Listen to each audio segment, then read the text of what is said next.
आनंद सद्गुरु साईनाथ महाराज की जय।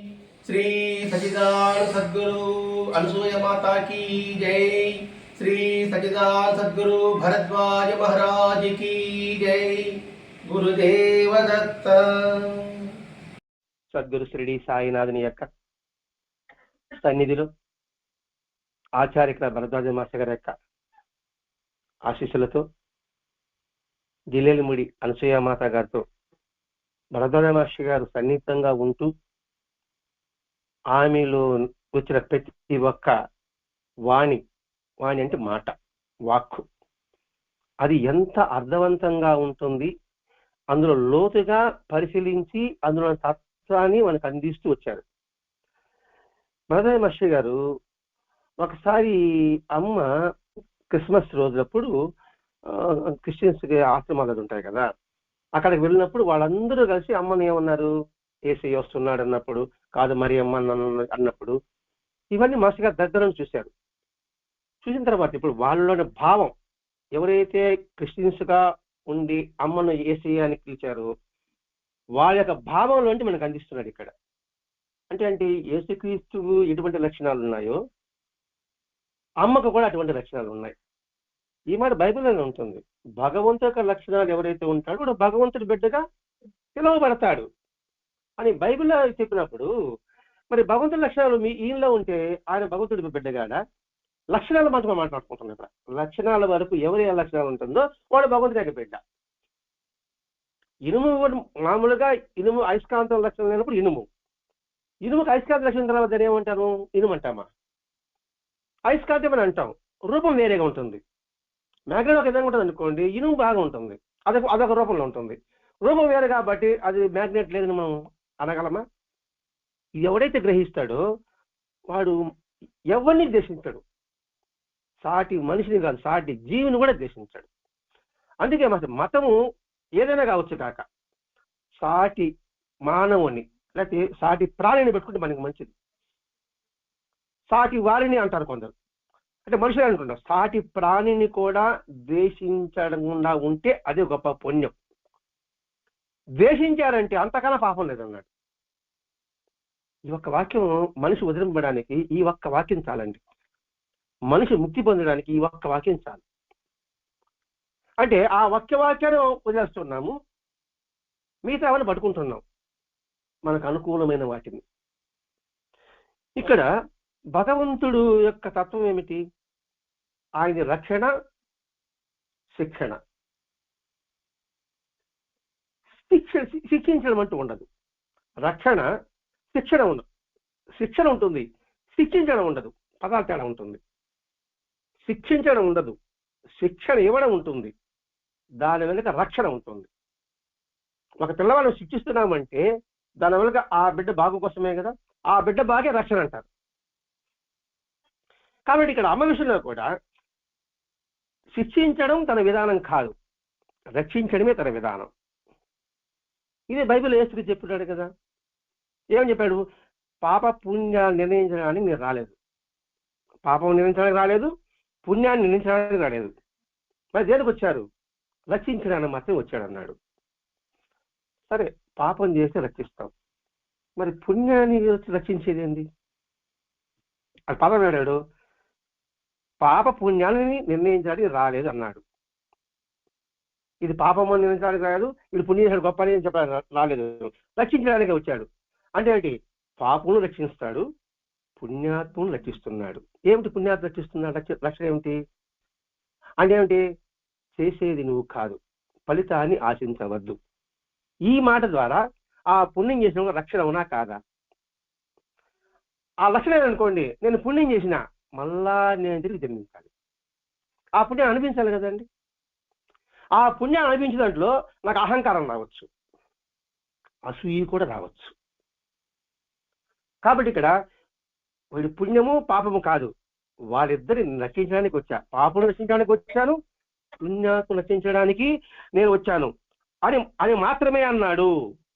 పదవి అని మాత్రమే అన్నాడు, ఇంక వేరే మాట్లాడలేదు. అలాగే జీసస్ ఒక దగ్గర పోతే స్వాగతం ఇవ్వని సమారిట్లను పదం వాడాడు. అంటే వచ్చిన భక్తులు అనుకున్న గ్రామం.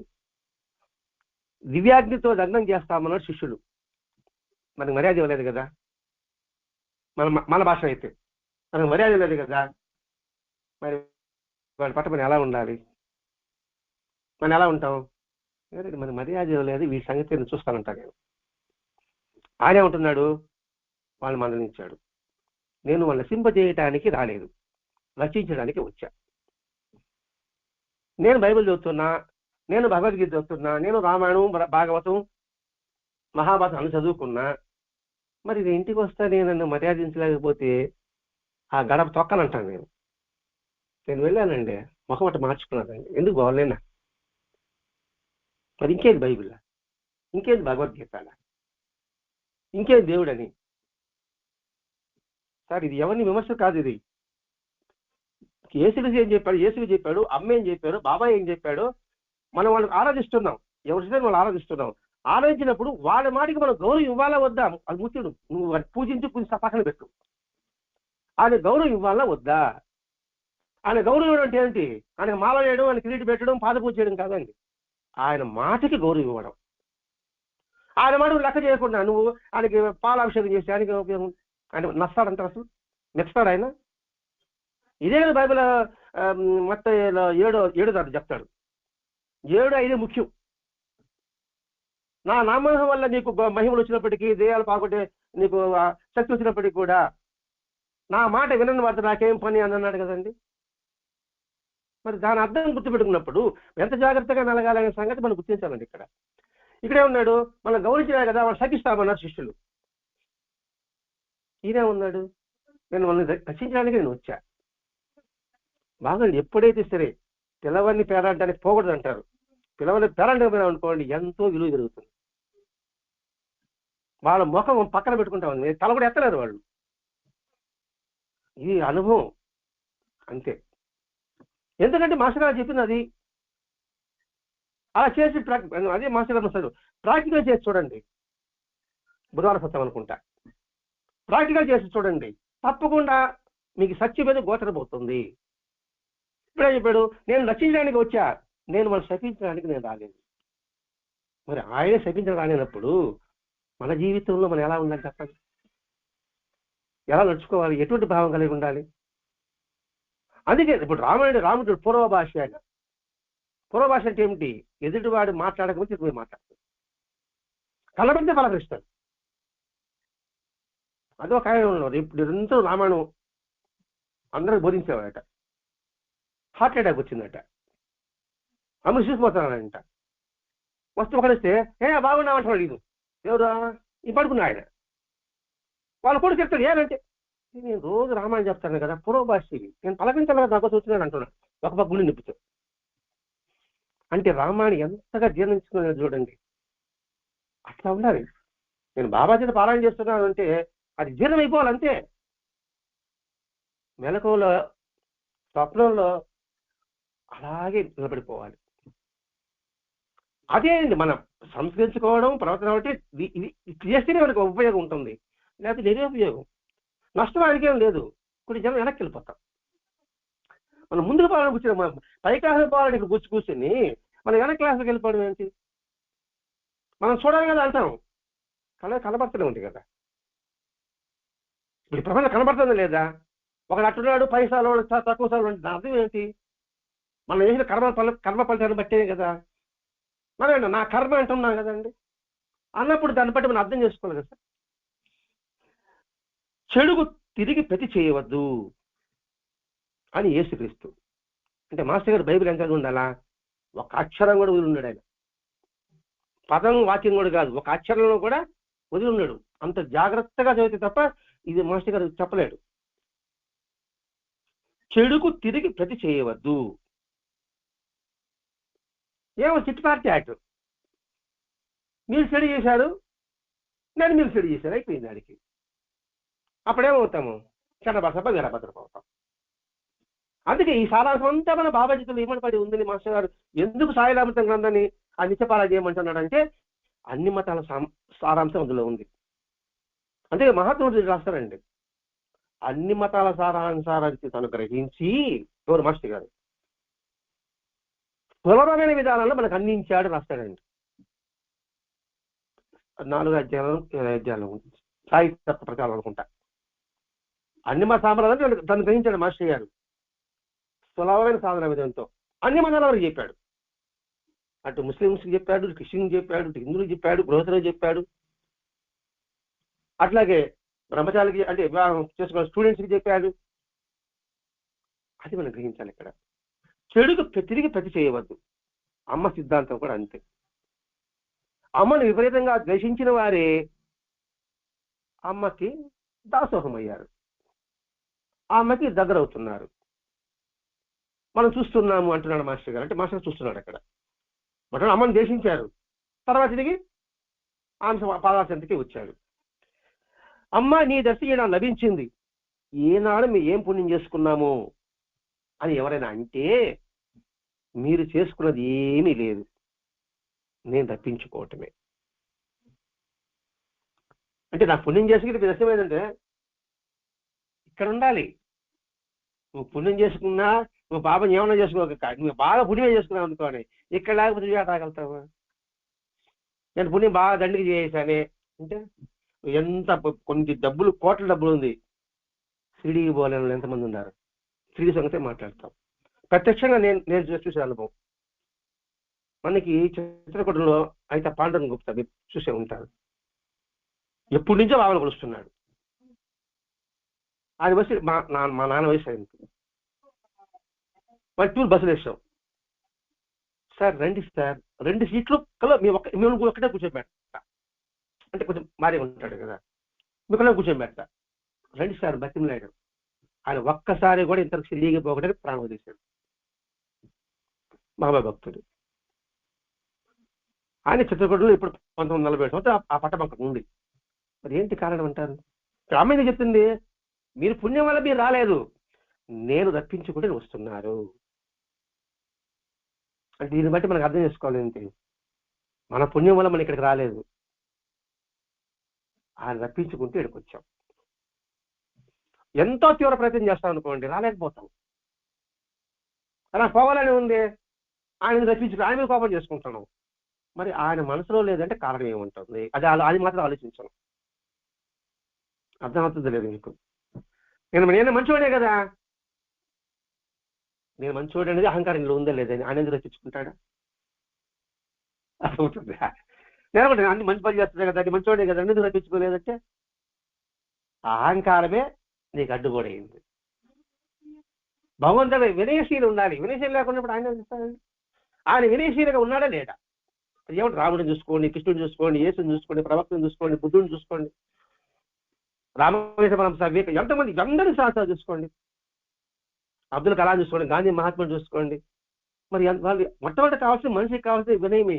ఆ వినయశీల కన్నా గొప్ప సద్గుణం ఇంకోటి ఏమీ లేదు. ఆ తర్వాత మీరు చేసుకునేది ఏమి లేదు, నేను రప్పించుకోవడమే.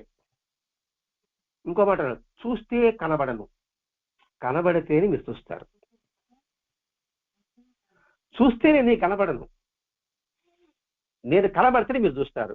అంటే కనబడే దాంట్లో కూడా ఎవరి సంకల్పం ఉండాలి? భగవంతుడి సంకల్పం ఉండాలి. మనం చూస్తూనే ఉన్నాం, బొమ్మను చూస్తున్నాం, విగ్రహాన్ని చూస్తున్నాం, ఆయన బిడ్డ కిరీటాన్ని చూస్తున్నాం.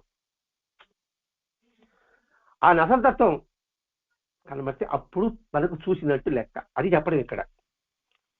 కనబడితే మీరు చూస్తారు, పదం చూడండి ఇక్కడ. చూస్తే కనపడను, కనపడను, కనబడితే చూస్తారు. కనబడితే చూస్తారంటే ఏమిటి? దేంతో చూడాలి? మనం అంతర్దృష్టి చూడాలి. అప్పుడు ఆయన తత్వం మీద మనకు అప్పుడు చూడగలుగుతాం. వారుగా కనబడడం అంటే వారి యొక్క తత్వాన్ని జీర్ణించుకున్నప్పుడు మాత్రమే వారి యొక్క తత్వం మనం చూడగలుగుతాము, దర్శించగలుగుతాము. ఇప్పుడు నా గురించి అనుకుందాం, సబ్జెక్ట్ అర్థమవుతుంది. నాలో నా సద్గుణాలు ఉంటే మీకు ఎప్పుడే కనబడతా. అంటే ఏంటి? సద్గుణాలతో నా నడవడిక ఉంటే, సద్గుణాలతో నా నడవ కనబడితే అప్పుడు మీరు చూడగలరు. ఏది? నా నిజతత్వాన్ని, చెడైనా మంచి అయినా కూడా. అర్థమైందో లేదు మరి? కాలేదా? చూస్తే కనబడను. ఇప్పుడు మనం చూస్తున్నాను అనుకోండి, నాలో ఉండే భావాలు ఏమీ మీకు కనబడవు, పైకి నటిస్తుంటా. కనబడితే చూస్తారు, నాలోది బయట వస్తే అప్పుడు మీకు కనబడుతుంది. అప్పుడు నా అసలు తత్వం ఏదో, నా భూమి ఏదో మీకు వస్తుంది. ఇప్పుడు అర్థమైంది లేదా? కాలేదా? కనబడితే చూస్తారంటే నా యొక్క చేతలు ఉన్నాయి కదండి, మాటలు ఉన్నాయి కదండి, చూపు ఉన్నాయి కదండి, నడకున్నాయి కదండి, నడుతున్నాయండి, అది బయటపడుతుంది కదా. అప్పుడు చూడగలుగుతారు నా తత్వం మీద. అది అమ్మ చెప్తున్నది ఇక్కడ. అంటే చెడైనా మంచి రెండు సంగతి చూసుకుంటాను ఇక్కడ అన్నది అమ్మ. దీనికి తార్కాణంగా రాబోయే వ్యక్తుల గురించి అమ్మ ముందుగా సూచించడం, అమ్మ ముందుగా చెప్పిన కాలపరిమితి ప్రకారంగా ఆమె దగ్గరికి కొందరు రాలేకపోవటం, కొందరు రావటం జరిగాయి. అంటే ముందుగా రాబోయే వ్యక్తుల గురించి అమ్మ ముందుగా సూచిస్తున్నారు, ఫలానాలు వస్తారు అని చెప్పడం వల్ల ముందుగా కాలపరిమితి ప్రకారంగా రాని వాళ్ళు కూడా ఉంటారు.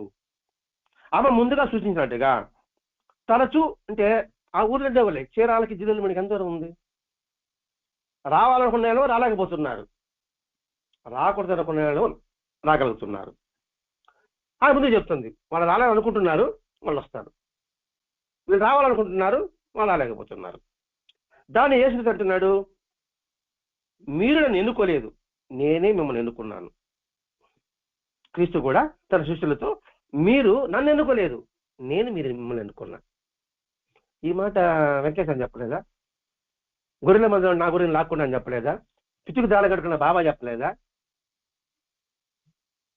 ఇప్పుడు మనం ఆయన ఎన్నుకోబడిన వారు అని మనం గాని అనుభూతి చెందగలిగితే, ఆయన మనల్ని ఎన్నుకోబడినాడు అని అనుభూతి చెందగలిగితే వాడి జీవితం ధన్యం. ఇంతమంది మనల్ని సెలెక్ట్ చేసుకున్నాడు ఆయన, ఎంత అదృష్టం అని అనుభూతి చెందితే అహంకారం చెప్తారా? వా నన్ను కాకపోతే ఎవరికి ఛాన్స్, నాకు వచ్చిన ఛాన్స్ అనుకో, అయిపోయిన పని. అది అనుభూతి అనుకోండి, అద్భుతం, వాళ్ళ జీవితం ధన్యం. ఎప్పుడు అతనిలో మమేకమై ఉంటాడు ఆ చైతన్యంతో, ఆ భగవతత్వంతో. అందుకే మీరు నన్ను ఎన్నుకోలేదు, నేనే మిమ్మల్ని ఎన్నుకున్నా. అందుకే ఒక తండ్రి తప్ప మరెవరు కొడుకును తెలుసుకోలేరు. ఇక్కడ తండ్రి అంటే భగవంతుడు అండి, కొడుకు అంటే క్రీస్తు అండి. ఒక తండ్రి తప్ప మరెవరు కొడుకును తెలుసుకోలేరు. ఎందుకని తండ్రి తప్ప కొడుకును తెలుసుకోలేరంటే, చూడండి, ఆవుల మంది ఓని ఉంటుంది, దాని దూడ ఏడో అరస్తా ఉంటుంది, దాని దగ్గరికి పోతుంది. దూడ ఆవుల మందులో తన అమ్మ దగ్గరికి పోతుంది. తండ్రి కొడుకుని తెలుసుకుంటాడు, కొడుకు తండ్రి తెలుసుకుంటాడు. అది చెప్తున్నాడు ఇక్కడ. తండ్రి తప్ప మరెవరు కొడుకుని తెలుసుకోలేరు, తండ్రిని కూడా కొడుకు తప్ప మరెవరు తెలుసుకోలేరు. తండ్రి గాని కొడుకు గాని తెలియపరిచే తప్ప అని కూడా అన్నాడు. తండ్రి తెలియపరచాలి, కొడుకు తెలియపరచాలి. కొడుకు ఏమంటే తండ్రి మంచి గుణాలు ఉంటే వీడు నా కొడుకు, తండ్రి దగ్గర తండ్రి. అలాగే తండ్రి యొక్క లక్షణాలు కూడా అలాగ ఉండాలి. మరి అర్థమైంది అర్థం కాలేదని చెప్పేది మీకు అంతా. తండ్రి తప్ప కొడుకు తెలుసుకోలేడు, కొడుకు తప్ప తండ్రిని తెలుసుకోలేడు. ఆవుకి తన దూడ సంగతి తెలుసు, దూడకి తన ఆవు సంతాన సంగతి తెలుసు. వాళ్ళది ప్రకటమైనప్పుడు వీళ్ళది తెలుసుకున్నట్టుగా ఇక్కడ మనం భావించాలి. ఇద్దరు చేసిన మహత్యాలలో, అంటే దాని బెరికలు అంటామా లేకపోతే మహత్యం అంటామా, ఏదైనా కావచ్చు కాక, కొంచెం సారూప్యం ఉంది. ఎవరిద్దరు? జిల్లేనమ్మ కావచ్చు, యేసుక్రీస్తు కావచ్చు. ఎందుకు మాస్టర్ గారు ఇది ప్రత్యేకంగా ఒక అధ్యాయం పెట్టాడు అమ్మ క్రీస్తు అనే సంగతి? అంటే మనకి తెలియపరచడం కోసంగా. మీరు ఒకే దాంట్లో ఉన్నారు కాదు, అంతా ఆయన తత్వాన్ని మీరు గ్రహించండి అని మాస్టర్ గారు చెప్పిన ఉద్దేశం అదండి. బాబాను పూజించండి, బాబా పుస్తకం మనకు అందించవచ్చు. సర్వలలో కూడా సంస్కరింపబడాలని ఆయన యొక్క సంకల్పం, ఆయన యొక్క వేదన. ఎందుకంటే మనకు వచ్చిన అవకాశం చేజార్చుకోకూడదు. అద్భుతమైన అవకాశం మనకు భగవంతుడు సాయి రూపంలో మనకు అందించాడు. కానీ మీరు చేజార్చుకోబోకండి. అదే తపన పడ్డాడండి ఆయన. క్రీస్తు తను కేవలం భగవత్ సంకల్పానుసారంగా వ్యవహరిస్తున్నాడని చెప్పాడు. అంటే బైబిల్ ఒక్కొక్క వాక్యం బయట లాగుతున్నాడండి. నేను భగవంతుని సంకల్పానుసారంగానే వ్యవహరిస్తున్నా, తానుగా ఏమి చేస్తారని చెప్పలేదు. నేను ఆయన చెప్పిన ప్రకారం ఇంత చేస్తాను, నాకేం సంబంధం లేదు, నేను ఆయన సేవకండి. ఇదే బాబాయ్ ఉన్నాడు, అల్లా మాలిక్, నేను భగవంతుని బానిస్తాను. రమణ మహర్షి ఉన్నాడు, వెంకటేశ్వర ఉన్నాడు. ఏ మాత్రం చూసుకోండి, తనకంటూ ప్రత్యేకత ఉంచుకోరు. మేము భగవంతుని యొక్క దూతలంలాగానే వ్యవహరించారండి వాళ్ళు. భగవంతుడిగా ఉన్నారు. కానీ నా బోటిగా అటు కాదా, మళ్ళా నేనే మహాత్ముడు, లేకపోతే స్టిల్ ఏర్పరచుకుంటాం. ఆయన దక్ష లేకపోతే వీడికే సంపత్తి తెలియదు. మాస్టర్ గారు నాకు దక్ష లేకపోతే నాకు ఈ స్థానం ఉందని అది నేను గుర్తుపెట్టుకున్నాను సార్. నేను చెప్పడం వల్ల నాకు ఈ స్థానం వచ్చింది. కిందకు వచ్చిన స్థానం నుంచి పై స్థానానికి వచ్చింది అన్నమాట. అబ్బా ఇది గ్రేట్ అనుకుంటాను నేను. ఆయనే పదం ఇక్కడ లేకపోతే దాన్ని ఎవడ గౌరవించేవాడు? అసలు పలకరించే వాళ్ళు ఉంటారు, అసలు ఉంటారట. దావాదు నిన్న పరిశీలన నాక పలకరించారు ఎప్పుడైనా మీద? ఇప్పుడు పలకరించారు, బదాలు వచ్చారు, మా అంగడికి వచ్చారు, అన్ని చూశారు, పలకించారు. అడిగించారు, ఒక్కరు పలకించలేదు సార్.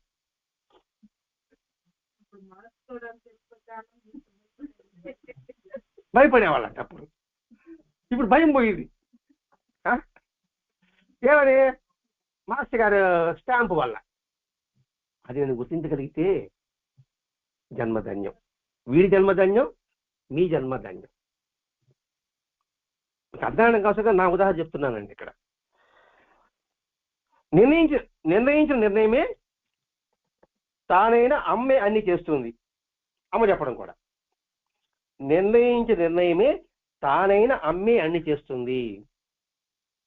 ఏదైతే నిర్ణయింపబడిందో, అంటే ఏదైతే ఆలోచింపబడ్డాడో అదే నేను చేస్తున్నా. అర్థం చేసుకోండి. ఇక్కడ నిర్ణయమే. నిర్ణయించేది ఎవడు? భగవంతుడు. ఆయన నిర్ణయించాడు కాబట్టి దీన్ని ఆ పనే చేయాలి. ఇప్పుడు యజమాని ఏ పద్ధతి ఆ పనే చేయాలి కదా. ఇప్పుడు ఇల్లు కట్టేవాడు అనుకోండి, సూపర్వైజరు, మేస్త్రి, పనిచేసేవాడు. సూపర్వైజర్ ఏం చెప్పాడో ఆ ప్లాన్ ప్రకారమే కట్టాలా మేస్త్రి. మనం వచ్చావు ఇటు కట్టి, నేను కట్టండి, ఆయన చెప్తే నేను మారుస్తా అంటాడా? మనం చెప్పినట్టు చేస్తాడా? ఇలా చేసుకోపాడే అని వెళ్ళిపోతాడు, నాకే సంబంధం అంటాడు. అలా అమ్మ చెప్తాడు. నిర్ణయాల ప్రకారమే అమ్మి అన్నీ చేస్తుంది, మన చేతుల్లో ఏమీ లేదు. ఒక్కొక్క వాక్యం చాలా అద్భుతం అండి. ఇక్కడ ఇది అతను కూడా వస్తుంది. ఒకడు పిచ్చివాడు స్వామి దగ్గరకు వస్తాడు. వచ్చిన తర్వాత అతడు మహాత్ముడిగా రుద్దిద్దుకుంటాడు. అతడు పని అవుతుందంటే జరిగిపోద్ది అంతే. అందరూ వచ్చి నా పని అవుతుందా అంటే చెప్పడు. నీ సొమ్మేం పోయిందియా? అవుతుంది ఒక మాట చెప్పామంటాడు. అవుతుంది చెప్పే ఒక మాట, అమ్మో ఆయన చొప్పు తీసుకొస్తాడు. ఎవరు? అక్కడ కొడతాడు. అదే ఆయన చొప్పు తీసుకొస్తాడు. ఆయన అమ్మ చొప్పు తీసుకొస్తాడు. ఆయన చెప్తేనే నేను చెప్పాలా. నాకు చెప్పకపోతే ఏం చెప్తాను? అబ్బా ఈయన మారిపోయినాడు, వాళ్ళకే చెప్తున్నాడు, వీళ్ళకి చెప్పడాలా అంటే ఏదో ఉందండి అని అనుకుంటాడు. నా బోటి కాదు, మారిపోయారు వీళ్ళు. ఎందుకు గుర్తు చేసుకున్నాడంటే మన నడవడికలో, మన మాటలో, చూపులో సంస్కరించుకోవడానికి కదండి. ఇది ఒక ప్రత్యేక ఒకరి గురించి చెప్పడం ఉద్దేశం కాదు. నానా ఎందుకు అనుకుంటానంటే మీరు అనుకోండి మీకు కోపం వస్తుందని చెప్పి నేను నా మీద వేసుకుంటాను అంతే. ఎవడైనా చేసుకుంటాడు, మాస్టర్ గారు ఎవరైనా మాట్లాడి చేసుకుంటారు. ఎందుకు వచ్చిన గొడవ అనే సంగతి. కాబట్టి ఇది మనం ఇక్కడ గుర్తించవలసిన అంశం అన్నమాట. మీరు మహత్యం అనిపించేది నాకు సహజం అనిపిస్తుంది. మీరేం మెరుగులు అనుకుంటున్నారు, అది నాకు సహజంగానే ఉంది. అంటే రాత్రి అవుతుంది, పగలు అవుతుంది, ఎండాకాలం వానాకాలం వస్తుంది. అబ్బాయి ఏదో మెరుగులు అనుకుంటారు, నాకు మామూలుగానే ఉంది అంతే. అంటే వాళ్ళు ఆ స్థితిలో ఉంటారు. రెండవది, అది సంకల్పంగా భిన్నంగా, ఆయన సంకల్పానికి భిన్నంగా ఏమీ జరగదు. ఆయన సంకల్పానికి భిన్నంగా ఏమీ జరగదు. ఇదే మాట మనం శివుని ఆజ్ఞ చేయమైనా కొట్టదు అని ఎప్పుడో పెద్దలు చెప్పున్నారు. ఆ జీవితం నాకు అర్థం కాబట్టి ఇలా ఉందన్నమాట. ఎట్లా అంటే నా ఒకటి వచ్చి నేను ఒకనమాట, నేనేంటంటే భార్యాభర్తలు కలిసి ఉండడానికి నేను ఒక మంచి మార్గం చెప్తాను అన్నా. ఎవడు నా దగ్గర రాలే. ఏమన్నాను? భార్యాభర్తలు అన్యోన్యంగా ఉండడానికి నేను మంచి మార్గం చెప్తానంటే ఒక్కడ రాలే. ఆలోచించిన ఒక్కసారి చేయాలి. భార్య నీ మాట వినాలంటే నేను మంచి మాటలు చెప్తానన్నా. జనం ఓడు చేసేస్తారు. రెండు ఒకటేనే వేరేనా? రెండు ఒకటేనే వేరే చెప్పండి ముందు. అసలు రెండు ఒకటేనే వేరేనా? అది వాడికి పరిస్థితి. అది నేను సమాజం. అట్లా ఇది అమ్మ చెప్పినా మా చెప్పినా శివన కూడా ఎప్పుడు చెప్తావిడా పెద్దాలు మాట 10 మంది మాట్లాడి అనుకుంటా ఉంటాయి. ఇక్కడ అమ్మ ఎప్పుడు అదే ఆ నిర్ణయం ప్రకారమే నేను మాట్లాడతా. బాబా చెప్పింది అదే, యేసు ప్రభు చెప్పింది అదే, ప్రవక్త చెప్పిన అదే. ఎవడు చెప్పినా ఆయన ఆజ్ఞ ఉల్లంఘించడానికి ఎవరికి అధికారం లేదండి.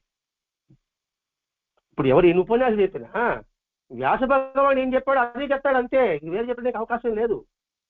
చెప్పినాడంటే అది పక్క మార్గానికి వెళ్ళిపోతుంది అంతే.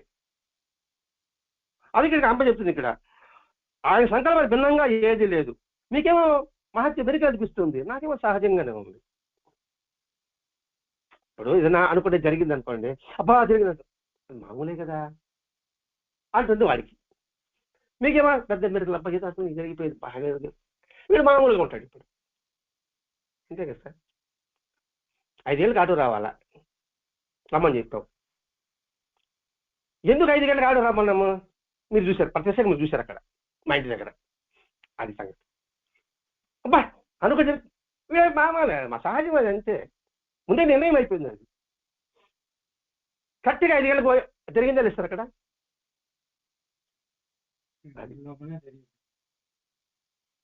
అది సహజం, అది సహజం. ఇది 5 బయలుదేరు. అది ఇప్పటి సహజంగా ఉంటుంది వాడికి. అదే అబ్బా నేను అనుకున్నాను కాబట్టి ఇలా జరిగింది అంత థింగ్ అన్నట్టు కాడ అలారం కొట్టేట్టుగా. అది సహజం చూసుకోవాలి అంతే. అది ఆ నిర్ణయం. సహజం అంటే అది ఆ నిర్ణయం. అది అందుకే 5 ఏళ్ళకి ఆటో రమ్మన్నాం. ఎందుకంటే ఆ సమయానికి అది జరగాల 5 గంటలకు ఒకటి, అందుకే రమ్మన్నాం. అది జరిగింది. నిర్ణయం ఎప్పుడైపోయింది, ఇందులో మన కథాపం లేదు అనుకోవాలి. అనుకోడే వీడా ఆ విషయం గుర్తు చేస్తున్నారండి ఇక్కడ. అట్లా జరగవలసి ఉన్నాయి కనుక జరుగుతున్నాయి. అది వచ్చింది సార్ ఇక్కడ కూడా. అట్లా జరగవలసి ఉన్నాయి కాబట్టి కనుక జరుగుతున్నాయి అంటుంది అమ్మ. ఆమె దయ వల్ల ఆమె దైవం అన్న దృఢ విశ్వాసం ఏర్పడ్డ వారితో, అంటే ఆమె దృఢ విశ్వాసం మీద విశ్వాసం ఏర్పడితే నా ద్వారా పొందేదంటూ ఏముంది? ఇప్పుడు ఆయన పట్ల విశ్వాసం నీకు ఏర్పడింది. నా ద్వారా మీరు పొందేదంటూ ఏముంది? మీరు ఏం పొందుతున్నారు? నేను అమ్మను. అమ్మ ద్వారా పొందేది ఏముంటుంది? అమ్మను చూడటమే. ఇప్పుడు అమ్మ దగ్గర పొందేది ఏముంటుంది? అమ్మ దగ్గర ఉంటే చాలు. అమ్మ దగ్గర ఉండడమే పొందడం. ప్రత్యేకత అంటే ఏముంటుంది? అర్థమైందమ్మా? ఇప్పుడు మీ అమ్మ నీకు సపరేట్ ఇచ్చేదంటే ఏమున్నది? అమ్మ దగ్గరే ఉంటే ఇంకేముంది? అదే సార్ కదా. మీరు అడిగితే ఇస్తున్నారా? అమ్మ దగ్గర సపరేట్ పొందడం అంటే ఏం లేదు. ఇప్పుడు మీ బిడ్డల పట్టు మీరు సపరేట్గా ఇస్తున్నారా? సహజంగా ఇస్తున్నారు కదా. అమ్మను చూడటమే అంటుంది. అమ్మను చూస్తుంటే ఏంది? మనకేం కావాలో అమ్మ ఇస్తూనే ఉంటుంది అంతే. అంతేకాదు ఆమె దగ్గర మనం తీసుకోవడం అంటూ ఉండదు. ఆమె ఇవ్వడం అనేది ఉంటుంది. తీసుకోవడము ఇవ్వడం తేడా ఉందా? పొందటమే ఇవ్వడం.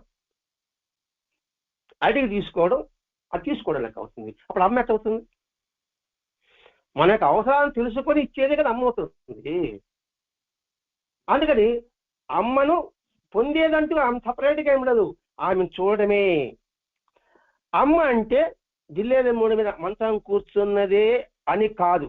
అమ్మ అంటే అంతులేనిది, ఆధారమైనది, ఆది అంతము లేనిది, అంత అయినది, అర్థం కానిది, అమ్మ తన మాటను పదే పదే పదే ఇలా చెప్తుంటారు.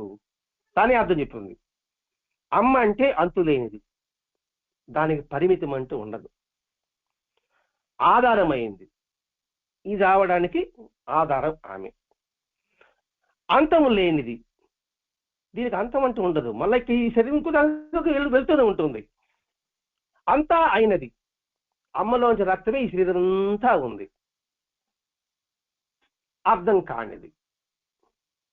ఎలా అర్థమవుతుంది? తల్లి గర్భంలోంచి వచ్చిన తర్వాత, తల్లి కడుపులో ఉన్నప్పుడు అమ్మది ఎట్లా ఉండింది, ఏ భావం వచ్చింది మనకి ఎలా అర్థమవుతుందండి?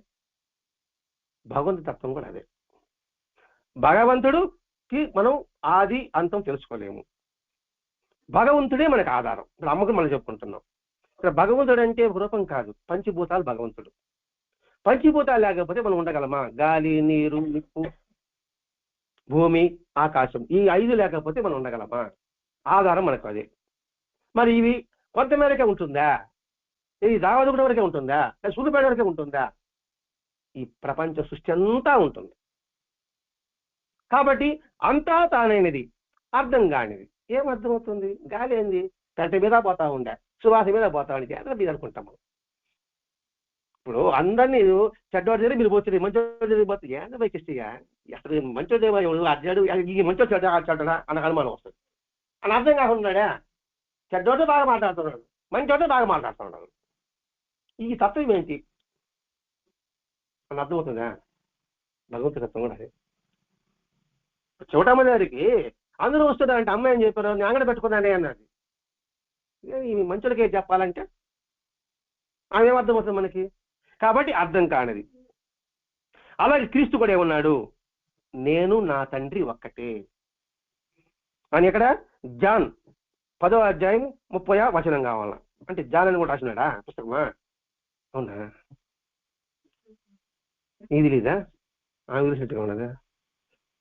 విన్నారా? అది జాన్. నేను మొత్తం ఇవి లోక ఇవే చూసాయినా. ఇప్పుడు జాన్ 10:30లో నన్ను చూసిన వాడు నా తండ్రిని చూసిన వాడే. ఈ ఒక్క వాక్యం కూడా గుర్తుపెట్టుకుని చాలా అండి. రోజు చర్చికి పోతున్నా,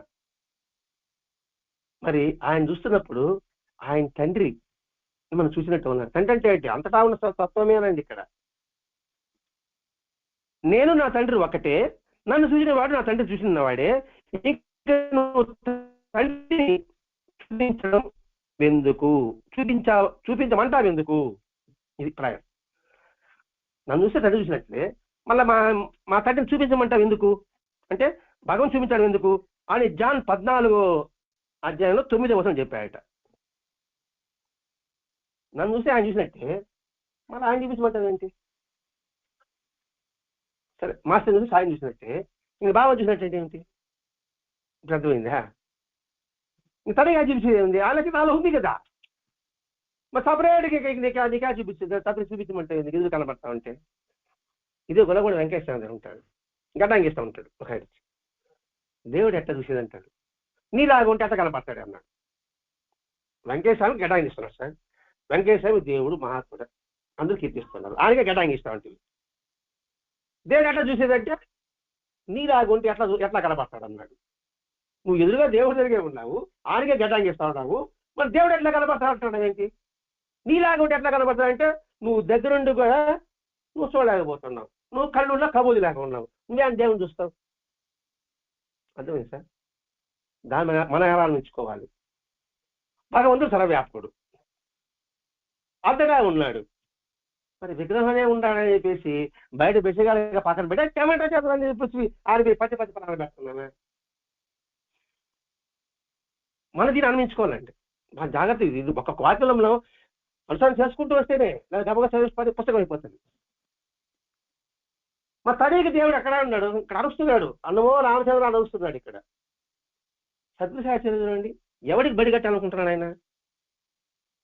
ఎవడికి కట్టాలని చెప్పండి. బస్తీ అంటారు, అది అప్పుడు బస్తీ రేవడతాం వాళ్ళ వాళ్ళ కోసం బడి కట్టాలి కూర్చున్నాడు ఆయన. ఆయన కాదు మేము గుళ్ళో కాదు ఇంకోటి కట్టాలంటే ఈ సంగతి చేయడు కదా. ఆ పనులను మన ఆచార చూపిస్తున్నాడు మాస్టర్ గారు, సంతోషం సార్. అది తర్వాత యేసుక్రీస్తు ఏమన్నాడు? నేనే సత్యము, నేనే మార్గము, నేనే జీవము. ఇది కూడా జాన్ 4:6 అంట. ఇక్కడ నేనే సత్యము, నేనే మార్గము, నేనే జీవం అన్నాడు. ఇక్కడ నేనే పదంగా ఇరుక్కుపోతున్నాం మనం. నేనే అంటే యేసుక్రీస్తు అనుకుంటున్నాం. ముందే చెప్పారు, అమ్మ అంటే మంచం ముందు కూర్చున్న అమ్మాయి కాదని చెప్పాడు. బాబా ఏం చెప్పాడు, 5,000 శరీరం ముస్లింలో ఉన్నాడంటే నువ్వు బాబాను చూడనట్టని బాబా చెప్పాడు. ఇక్కడ నేనే అని అజ్ఞానం ఉండడం వల్ల యేసుక్రీస్తే సత్యము, బాబానే సత్యము, వెంకటేశ్వరమే సత్యము, రాముడే సత్యము, కృష్ణుడే సత్యము అనే భ్రాంతి, అదే అజ్ఞానంలో పడిపోతున్నాం. ఇక్కడ నేను అంటే ఎవడు? ఈ సృష్టి అంతా ఉంటారు. ఇప్పుడు నేనంటే ఎవడు? నేనంటే బాబు కాదు, పంచభూతాల ఐక్యత నేను. ఇప్పుడు నేనే సత్యము, ఈ పంచభూతాలే నేను, ఈ పంచభూతాలే జీవం, ఈ పంచభూతాలు నీకు మార్గం. అంటే పంచభూతాల మార్గం అంటే దాన్ని పట్టుకుని వెళ్ళు, భూమిని పట్టుకుని వెళ్ళు, గాలిని పట్టుకుని వెళ్ళు, నీటిని పట్టుకుని వెళ్ళు, అగ్నిని పట్టుకుని వెళ్ళు, ఆకాశాన్ని పట్టుకుని వెళ్ళు. అదే సత్యము, అదే జీవము, అదే మార్గము. ఇదండి ఇక్కడ నేను అనే పదానికి అర్థం. ఇంతగా మనం అవగాహన చేసుకోవాలి ఇక్కడ. అలా కాకుండా నేనేం చెప్పాను కాబట్టి యేసుక్రీస్తే, ఆయనే, 5,000 శరీరం మాత్రమే యేసు, లేకపోతే రాముడు అంతే, కృష్ణుడు అంతే, బుద్ధుడు అంతే, బాబా అంతే అంటే అనుకుంటున్నాం మనం. అందుకే పువ్వులో తేనుంది, కంటికి కనబడుతుందా? ఆ పువ్వుని వంచితే తేనె ఏమైనా కారుతుందా? మరి అందులో తేనె ఎవరు తెలుసు? ఒక తుమ్మిది తెలుసు, తొమ్మిదన్నా తేనెటీగా దానికి తెలుసు. ఇప్పుడు అది పోసుకొస్తే ఏమైనా తాగేస్తుందా?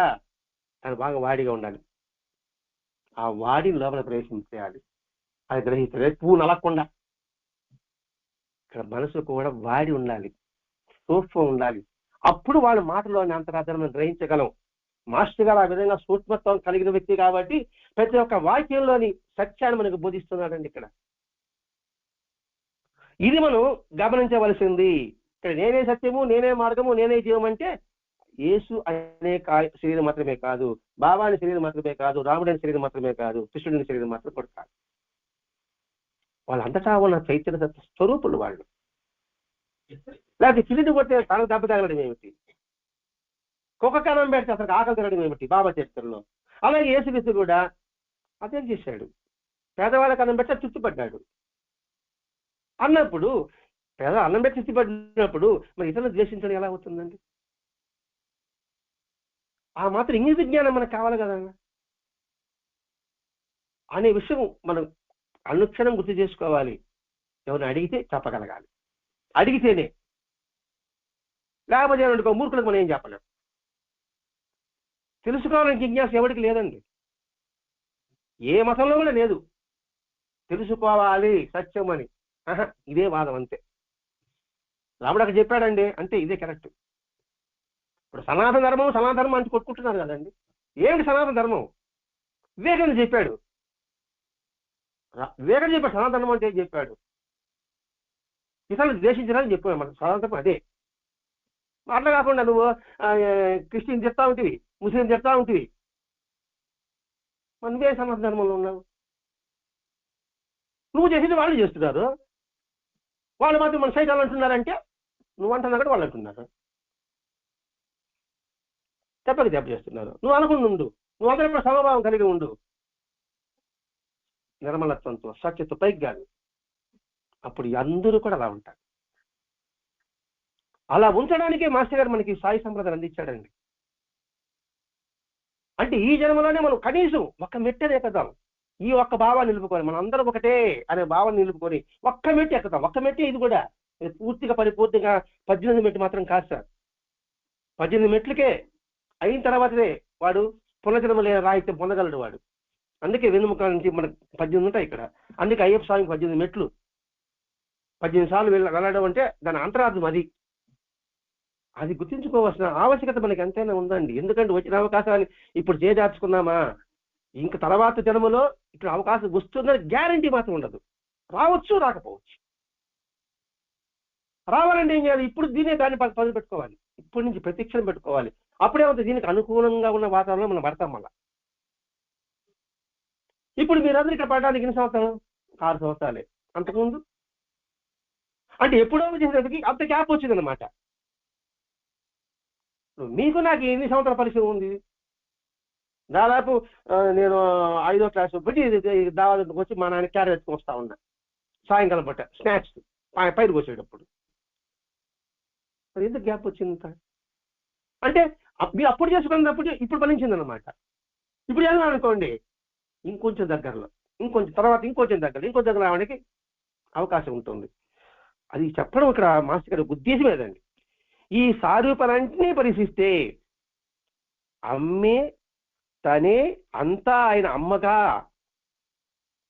మాట్లాడితే క్రీస్తు తను వేరు, భగవంతుడు వేరుగా మాట్లాడేమో అన్న ప్రశ్న మన సమాధానం పడుతుంది. అంటే ఇప్పుడు జరిగినవన్నీ మనం వివరించుకుంటే, అమ్మే తనే అంతా ఆయన అమ్మగా, తనే అంత అమ్మగా అంటే క్రీస్తు కూడా ఆమె, ప్రవక్త ఆమె, రాముడు ఆమె, కృష్ణుడు ఆమె. మనం మాట్లాడడం అంతే. మనం కూడా ఆ విధంగా అంటే మనమే క్రీస్తు, మనమే రాముడు, మనమే కృష్ణుడు. ఇప్పుడు రామకృష్ణ పరమహంస పేరు గదాధరుడు, ఆయన రామకృష్ణుడు. రాముడే తారయ్యాడు, కృష్ణుడే తారయ్యాడు. వెంకటేశ్వర ఏం చెప్పాడు? నేను రాముడి వేషం కట్టానయ్యో, కృష్ణుడి వేషం కట్టానయ్యో అన్నాడు. వెంకటేశ్వర చర్చలు కూడా మీరు గుర్తుందో లేదు మరి. నేను రాముడి వేషం కట్టా, కృష్ణుడి వేషం కట్టా అన్నాడు వెంకటేశ్వర. వెంకటేశ్వర 1982 వరకు ఉన్నాడు, రామకృష్ణ పరమహంస 1886 వరకు ఉన్నాడు. ఆ సంగతి మనకు తెలియదు అనుకోండి. రాముడి వేషం నేను కట్టా, కృష్ణుడి వేషం కట్టానికి అర్థం ఏంటి? అది వేషం వేసుకున్నాడు. రాముడు ధర్మం ఉన్నది, కృష్ణుడి ప్రేమతత్వం ఉన్నది.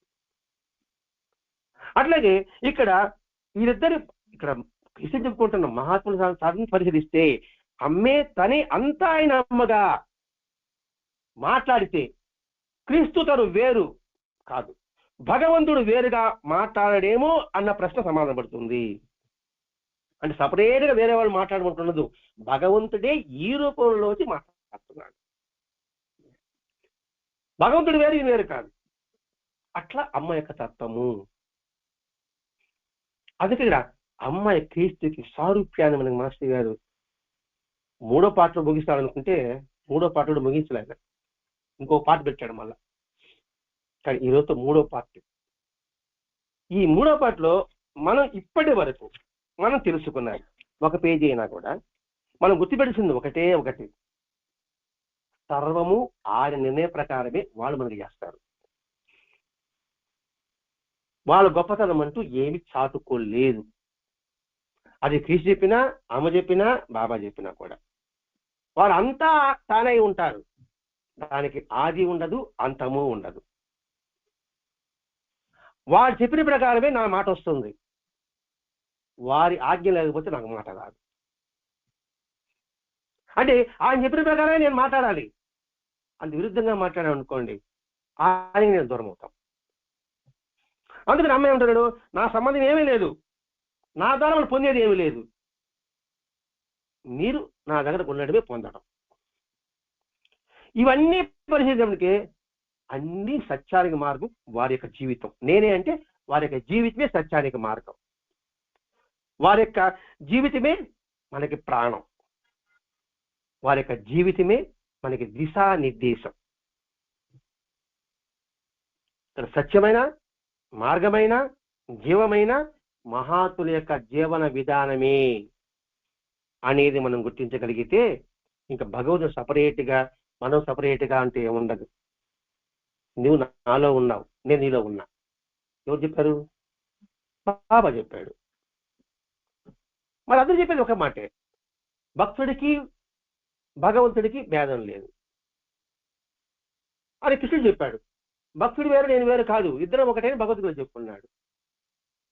భక్తుడికి భగవంతుడికి అనుసంధానం అంబిక దర్బార్ భక్తి చెప్పిన టక్ అంటున్నాడు, ఇంక అంటున్నాడు కూడా. దానికి కూడా సంతోషంగా అన్న ఫోన్కి కూడా. ఇది కానీ గుర్తుపెట్టుకుంటే అందరూ భగవత్స్వరూపులు. అందుకని వివేకానందుడు ఎవరిని కూడా ఆధ్యాత్మిక సోదరులారని మీరెవ్వరు మూడులు కారు, మా అందరూ జ్ఞానులమే, ఆత్మజ్ఞాన స్వరూపులారా అంటాడు. ఇది కరెక్ట్ పదం, ఆత్మజ్ఞాన స్వరూపులారా అంటాడు. అప్పుడు ఎవరు తక్కువ, ఎవరు ఎక్కువ? అందరూ ఒకటే. ఆ భావాన్ని మనం ప్రతి క్షణంలో మనం పెంపొందించుకుంటున్నప్పుడు మనం భగవత్తుతో సారూప్యాన్ని అంటే సారూప్యం దగ్గర అవ్వడానికి అవకాశం ఉంటుందని అని ఈరోజు మాస్టర్ గారు అమ్మ క్రీస్తు ద్వారా మనకి బోధించాడు. ఇది 3వ పార్ట్. ఇంకా మళ్ళా వచ్చేవారు మనం పొడిగించాడు 4వ పార్ట్. స్వస్తి. आनंद सद्गुरु साईनाथ महाराज की जय। श्री सच्चिदानंद सद्गुरु अनुसूया माता की जय। श्री सच्चिदानंद सद्गुरु भरद्वाज महाराज की जय। गुरुदेव दत्त।